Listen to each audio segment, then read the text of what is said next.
Shalom, bertemu kembali kita malam hari ini.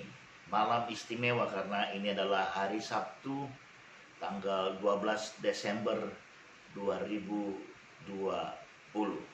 Jadi tanggalnya keren, 12 Desember. Harinya keren, Sabtu, weekend. Ya, dulu sebelum pandemi COVID-19, hari Sabtu adalah hari yang dinanti-nanti, khususnya bagi para muda-mudi. Bahkan tidak sedikit juga orang tua suka menantikan weekend karena mereka bisa berakhir pekan. Nah, karena hari ini adalah istimewa 12 Desember maksudnya, dan kita akan segera menuju sebuah perhelatan besar. Seluruh dunia merayakannya, itulah dia Natal. Tapi malam hari ini ketika kita bertemu, saya mau mengangkat sebuah tema sebelum kita tiba pada Natal yang saya beri judul Tidak Goyah. Ya, itu dia, judulnya Tidak Goyah.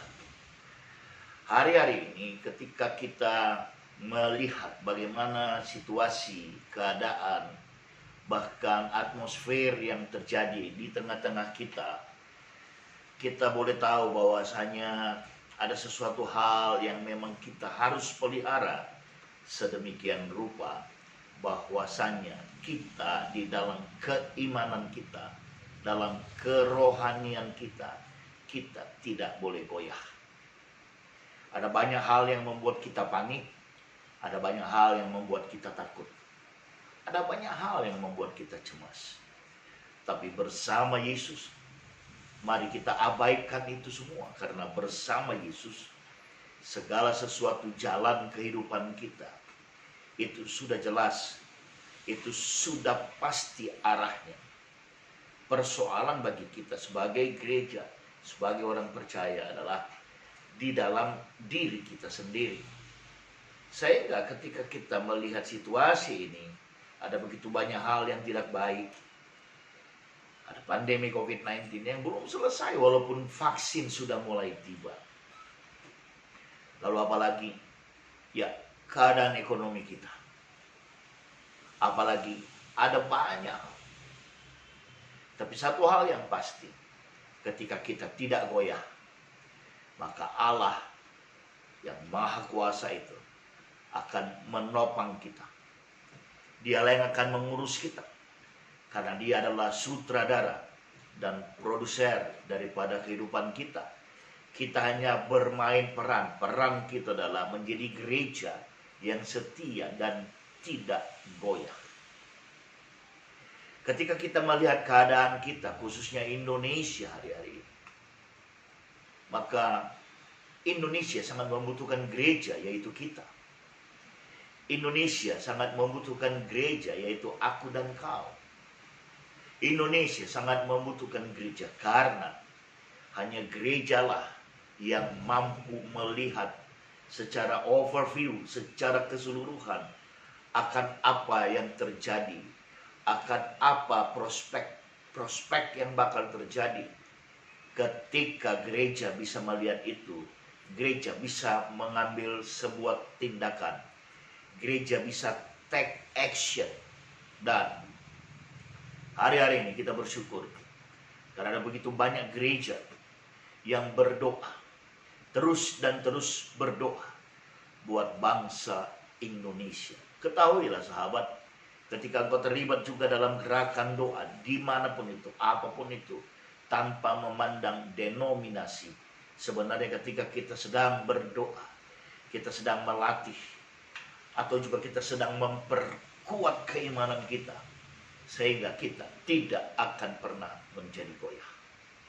Malam hari ini, sebagai pengingat, sebagai reminder, sebagai rema tentunya bagi kita, untuk kita tidak goyah, ada satu ayat firman Tuhan yang sangat-sangat memberkati saya, terambil dari Yesaya 26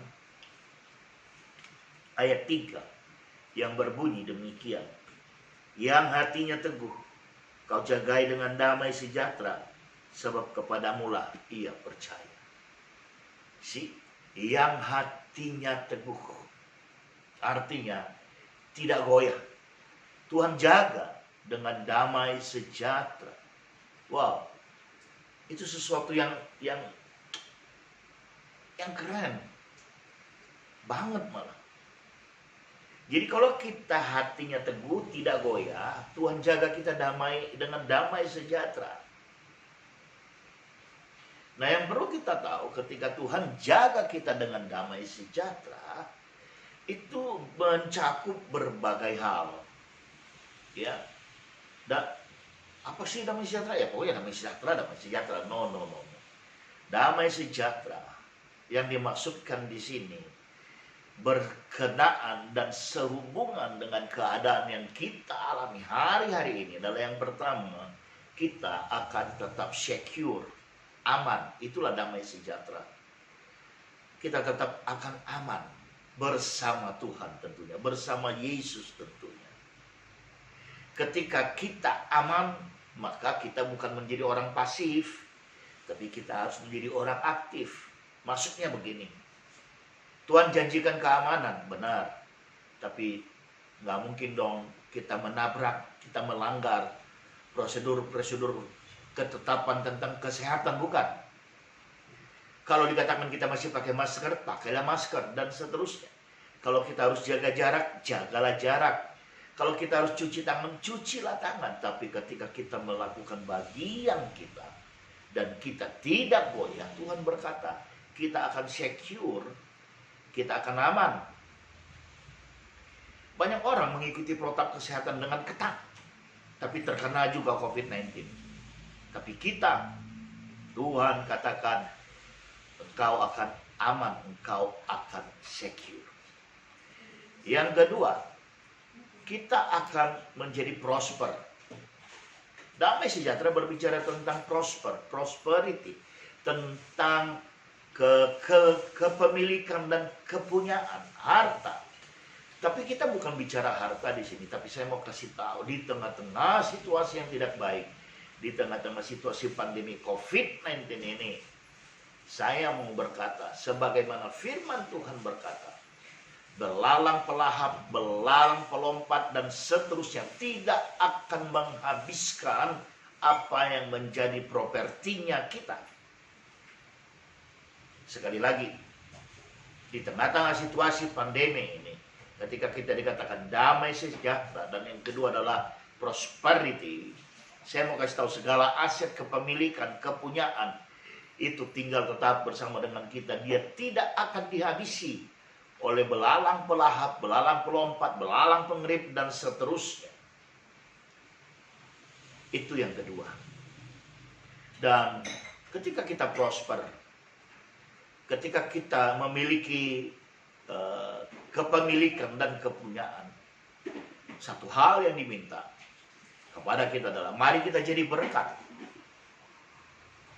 Mari jadi berkat, karena di luar sana ada banyak orang yang membutuhkan berkat yang datang daripada kita. Pastikan kita menjadi berkat.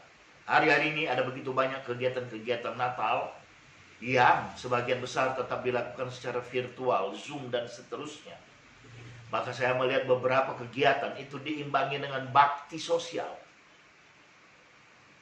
Ikutlah terlibat dalam kegiatan itu, karena dunia sedang membutuhkan kita. Yang ketiga adalah healthy. Kita sehat.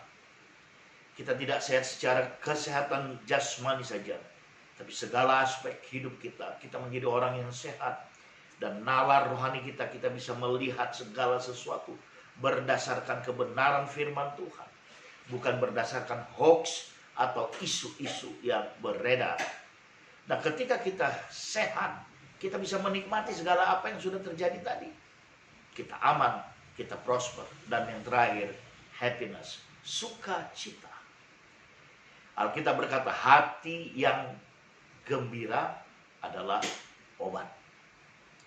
Ketika kita tidak goyah di tengah-tengah situasi ini, maka sukacita kita Tuhan pelihara.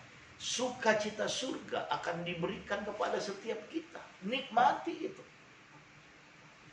Nah, lalu di bagian akhir. Apa kaitannya dengan Natal?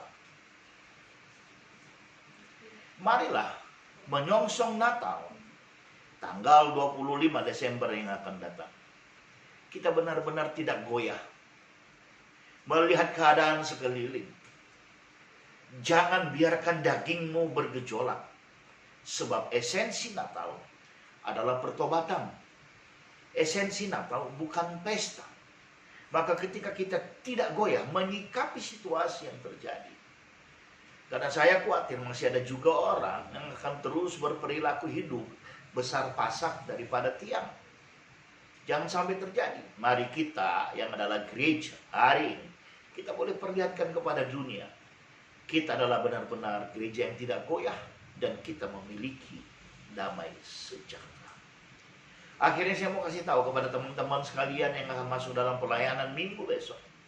Selamat menikmati minggu Advent yang ketiga. Dan biarlah lewat persiapan kita lihat minggu Advent ketiga, nanti pada saat Natal, segala hormat, puji, kemuliaan itu dipersembahkan bagi nama Yesus saja. Dan ketika tanggal 25 Desember, seluruh dunia akan berkata, "Joy to the world, the Lord coming."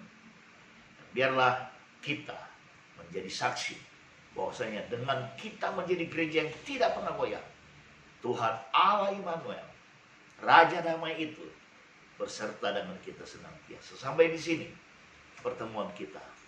Tuhan Yesus memberkati. God bless you.